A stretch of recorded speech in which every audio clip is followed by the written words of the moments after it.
Hello, hello, hello, and welcome to the latest installment of And Sarah Appeared. My name is Sarah, and I'm coming at you today to say technology is great. And the reason why technology is great is because the incident that happened at the Alabama Riverboat, I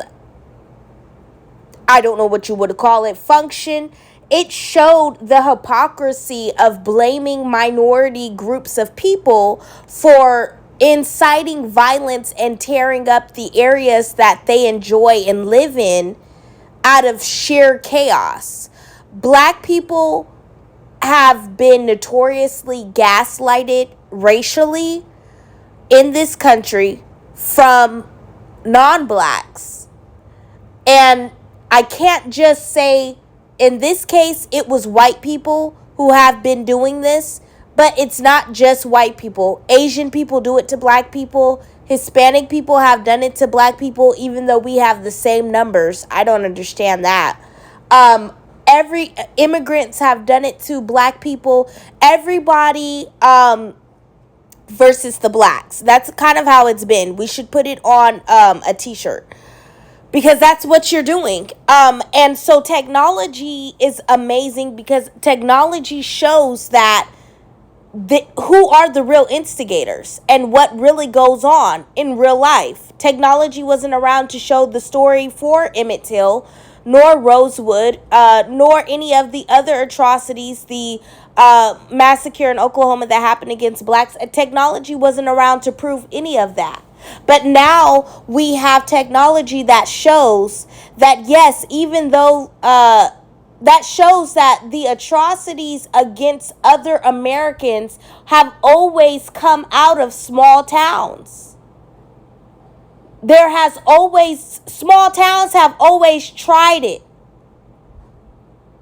And you use political and biblical heresy to try to cover up why you do what you do.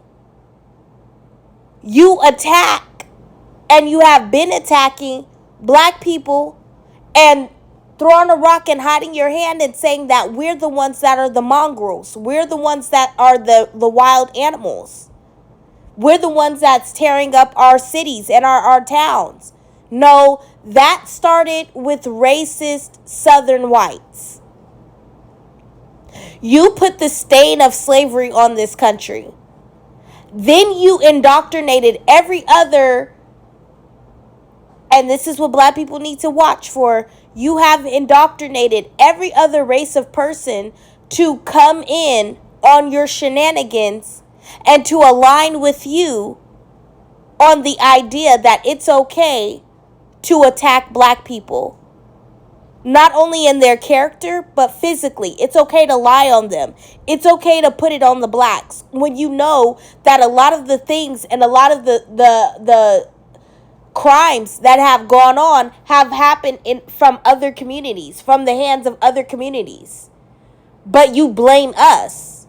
We're not tearing up small towns. You are. And it's caught on camera. We're not dividing and inciting violence on people. You are. And it's caught on camera. And it's caught on camera. Why do we sit up here and we pay attention to this negative rhetoric? Why? Because racism breeds money. Racism makes a lot of people a lot of money. Racism will make other black people who are on the upper echelon money by being racist towards their own. If you take away racism, you take away dollar power, credibility. A lot of people have a lot riding on racism. A lot of people have a lot riding on racism. And this is why I get down so hard on some black people within the entertainment industry, mainly men, because men are the ones that are supposed to be the leaders of the forefront of our communities.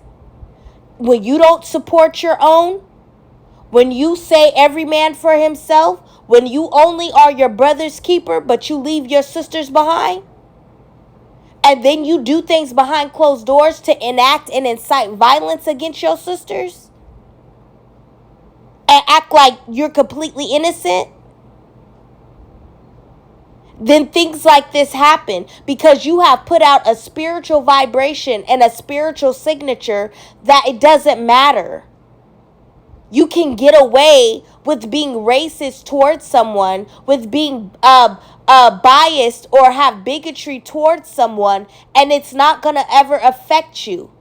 But it will affect you because you sent out that spiritual vibration, and that vibration sent a frequency back out. You see, it's called cause and effect because you fail to protect, to gatekeep, to do what's right within your own community, and what you do against others within your community is rooted in racism, in hatred, in divide and conquer.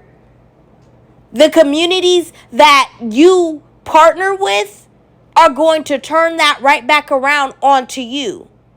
And it's also a trickling effect for the outside communities because you want to incite violence against a group of people because you feel like white nationalism keeps you safe, because you feel like white nationalism keeps your dollars safe. It always comes back and it ends up hitting you in your wealth and in your health. And nobody seems to understand the pattern. All of y'all are circling around the same mountain, and you don't even understand what the pattern is. The pattern is very simple.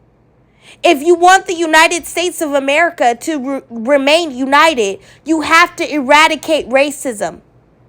And you're not going to do that by making your own theories and assumptions covering up what happened during slavery and writing your own narrative about slavery, creating fake news about slavery. You're not going to do it that way.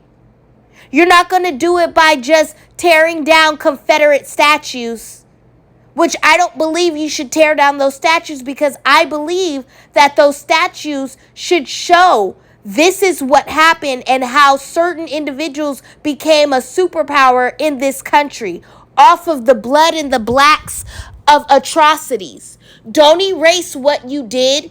Do not erase what the stain of this country is.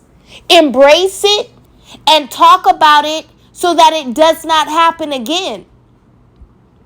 But racism is making people money. And it's hard to separate people from their money. And racism gives people a certain false sense of pride that is simply just not there. If your economic infrastructure collapses right today, and it is, you mean to tell me at that point you're still holding on to the fact, well, at least I'm white? But your babies are starving and can't eat? No. Everybody is missing the mark, and everybody is missing the point. And like I said, for there to be as many churches as there are on the corners in this country, I really don't understand why white pastors and black pastors are not talking about the entity of evil that is racism. Because I have a theory that maybe racism is paying black pastors not to have civil rights in the church anymore. Maybe it's paying them to be quiet. And maybe racism is allowing white pastors to have more control and more esteem within their congregations.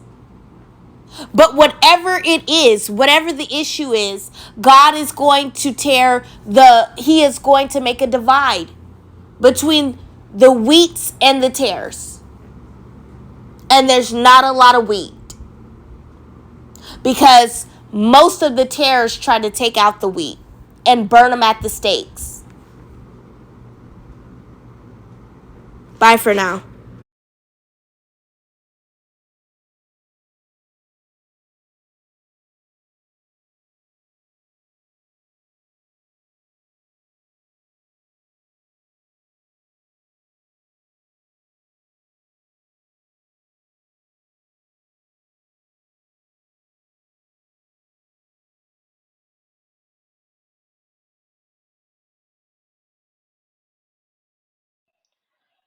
Da, da, da, da,